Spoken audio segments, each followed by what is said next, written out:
Oke, kita langsung mulai aja ya. Di depan kita ini ada catatan Anda soal satu pertanyaan yang kelihatannya simpel. Betul. Kenapa telinga gajah itu besar banget? Misi kita kali ini, kita mau kupas tuntas soal ini. Iya, Dan dari semua sumber ini, jawaban utamanya kayaknya jelas banget ya. Telinga raksasa itu pada dasarnya adalah AC alami. tepat sekali. Istilah AC alami itu pas banget. Bukan cuma kiasan, tapi memang begitu fungsinya. Oh, oke. Gini, untuk hewan sebesar gajah membuang panas berlebih itu, wah tantangan besar. Tentu.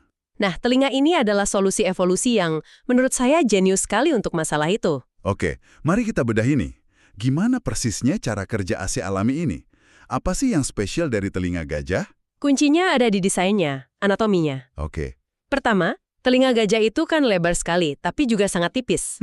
Ya. Di dalamnya itu penuh jaringan pembuluh darah yang letaknya dekat sekali dengan permukaan kulit. Oh, jadi kayak radiator ya? Persis. Anggap saja ini panel radiator raksasa yang selalu dia bawa kemana-mana. Permukaannya dibuat luas untuk memaksimalkan kontak dengan udara. Oke, jadi darah panas dari tubuh dipompa ke panel radiator ini, terus apa yang terjadi? Cuma diangin-anginkan gitu aja? Nah, lebih canggih dari itu, kalau gajah merasa kepanasan, mereka akan aktif mengibaskan telinganya. Ah, oke. Gerakan itu menciptakan aliran udara kan? Mirip seperti kita pakai kipas. Iya, betul. Saat udara lewat di permukaan telinga yang penuh darah panas itu, panas dari darahnya pindah ke udara. Jadi darahnya jadi lebih dingin. Wow, jadi itu proses yang sangat aktif ya? Sangat aktif. Bahkan di hari yang panas, hampir semua darah di tubuh gajah itu bisa lewat telinganya setiap 20 menit untuk didinginkan. Luar biasa, jadi darah yang sudah dingin itu lalu balik lagi ke seluruh tubuh. Tepat sekali, darah yang sudah mendingin itu bersirkulasi lagi, masuk ke organ-organ vital, dan akhirnya menurunkan suhu inti tubuh gajah. Paham. Bayangkan, suhu darahnya itu bisa turun sampai 5 derajat Celcius loh. Itu perbedaan yang sangat besar untuk hewan sebesar gajah. Ini benar-benar contoh sempurna bagaimana bentuk tubuh itu mengikuti fungsinya ya. Betul sekali. Oke, jadi fungsi pendingin ini sudah sangat jelas. Luar biasa efisien. Tapi, tunggu dulu. Di catatan Anda selanjutnya ada hal yang nggak saya duga sama sekali. Apa itu? Ternyata fungsinya bukan cuma soal suhu, tapi juga untuk komunikasi.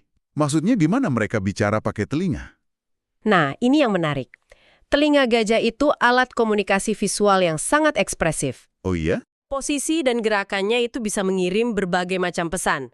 Kalau kibasannya pelan, santai, itu artinya semua aman. Oke. Tapi begitu telinganya kaku dan melebar ke samping, nah itu sinyal ancaman yang sangat jelas. Artinya, awas, jangan dekat-dekat. Jadi seperti papan reklame emosi ya? Hewan lain juga paham? Betul, itu bahasa yang dipahami di sabana. Luar biasa. Nah, selain pendingin dan komunikasi, ada satu lagi yang paling jelas tentunya. Pendengaran. Pendengaran. Tapi seberapa hebat sih pendengaran mereka dengan telinga sebesar itu? Ukuran besar itu berfungsi seperti piringan satelit raksasa. Sangat efektif menangkap gelombang suara, terutama suara frekuensi rendah atau infrasonik yang manusia nggak bisa dengar. Oh, infrasonik?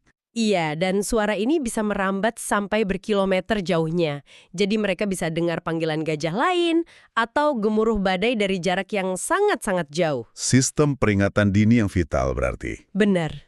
Jadi, kalau kita simpulkan nih, apa artinya semua ini? Telinga gajah, ini jelas bukan sekedar hiasan. Jauh dari itu. Ini seperti perangkat multifungsi dari alam ya. Satu organ yang sama berfungsi sebagai pendingin canggih, alat komunikasi, sekaligus radar pendengar jarak jauh? Tepat.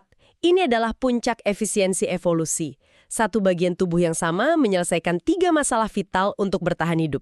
Termoregulasi, komunikasi sosial, dan kewaspadaan. Benar.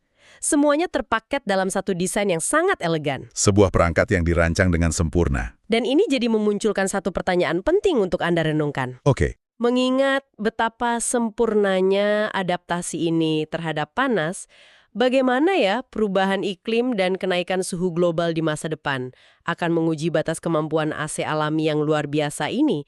Apakah nanti ia akan tetap cukup